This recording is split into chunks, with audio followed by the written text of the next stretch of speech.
इस वेले दी वड्डी खबर आ रही है हरियाणा के करनाल तो, जिथे कि पिछले 5 दिनों तो चल रहा किसानी धरना हुण खत्म हो चुके।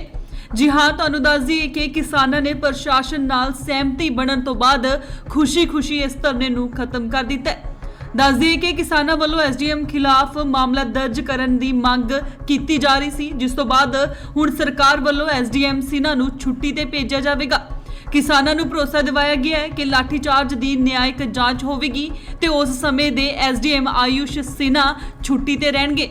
इस मामले की जांच हाई कोर्ट के रिटायर्ड जज करनगे। इत्थे यह भी दस दईए कि मृतक किसान के 2 परिवारक मैंबरां नूं नौकरी देने का दावा भी किया गया। सरकार वालों 1 हफ्ते च नौकरी देने का भरोसा दिता गया। दस दईए कि 28 अगस्त को किसानों के लाठीचार्ज होया सी ते इस नाल संबंधित एसडीएम की एक वीडियो भी वायरल हुई सी।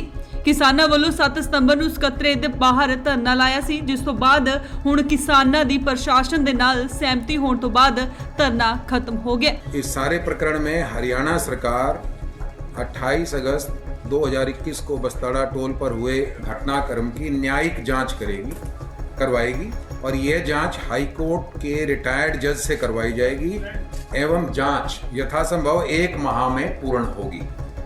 और पूर्व एसडीएम श्री आयुष सिन्हा जी इस दौरान छुट्टी पर रहेंगे और हरियाणा सरकार मृतक किसान सतीश काजल के 2 परिवारजनों को सरकार डीसी रेट पर सैंक्शन पोस्ट पर नौकरी देगी, यहीं पे करनाल डिस्ट्रिक्ट में।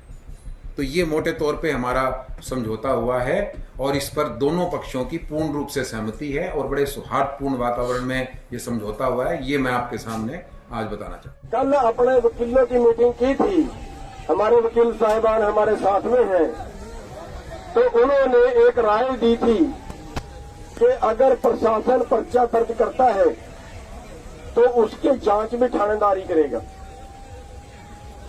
या यहीं के पुलिस अधिकारी करेंगे और वो अपने अफसरों के विरुद्ध कभी कार्रवाई नहीं करते, वो जांच में उस केस को कमजोर कर देंगे। या तो वो केस बरी हो जाएगा या वो एफआईआर को रद्द कर देंगे। और एक बात पावर और होगी कि जिनके खिलाफ पर्चा दर्ज होगा वो हाई कोर्ट जा सकते हैं कि हमने अपने ड्यूटी पे रहते मौके के हिसाब से ये फैसला लिया था, पर्चा कैसा दर्ज कर रहे हैं। हाई कोर्ट उसको क्वेश्चन कर सकता है, उसको रद्द कर सकता है। लेकिन अगर हाई कोर्ट का जज इंक्वायरी करे और हाई कोर्ट का जज इंक्वायरी करके उसको देखे कि इसमें दोषी है तो वो पर्चा दर्ज कराए, वो पर्चा ना रद्द होता है ना एफआईआर क्वेश्चन। हाई कोर्ट के जज की हमने मांग रखी थी तो वो भी प्रशासन ने मान ली। एक हमने मांग रखी थी कि उसको या तो हरियाणा से बाहर भेज दिया जाए या उसको सस्पेंड कर दिया जाए। उसमें प्रशासन सरकार ने मजबूरी ये दिखाई दी कि जो आईएएस लॉबी है उनकी भी कोई संगठन है और वो हमारे लिए परेशानी खड़ी कर रहे हैं, तो उसका हालिया निकाला है। जो दूसरे स्टेट में भेजने वाली बात थी उसका केंद्र के हाथ में है।